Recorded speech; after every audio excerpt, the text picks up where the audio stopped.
dear, in an said, oh, maybe, I just said.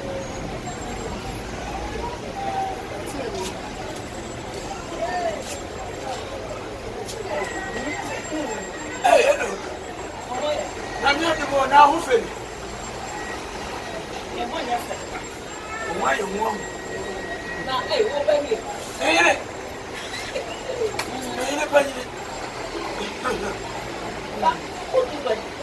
I'm Rosana, I'm injured. I'm Rosana, I'm in. What's what the guitar will be? And one, the Genesis of all. Yeah.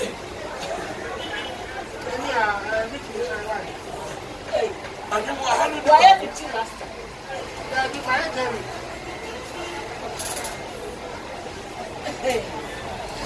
Now, who got your money now? Back of what I said. I mean, my flow for you. Who will the flat? That's your chance of food. I know what's your jumper. No jumper.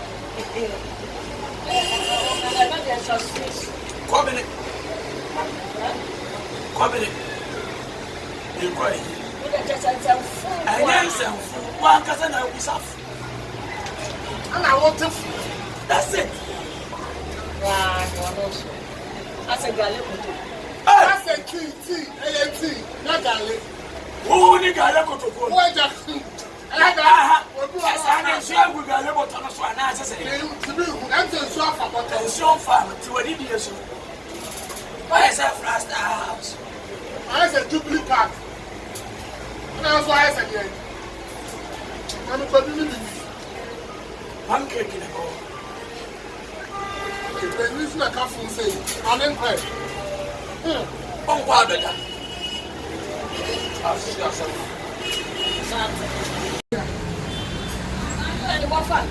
What? But that's your home. Never knew I'm watching. I know what you're going to. I know what you're going to. Go on now with your girl. I don't know what the first time. I'm going to show you. I'm also.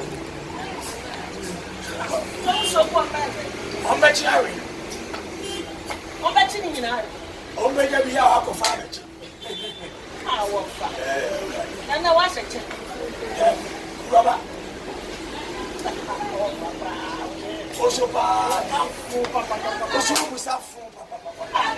This is someone that walk up for. I want another.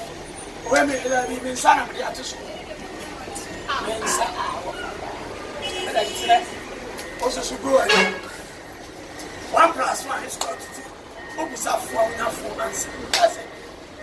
My brother, I'm going to put some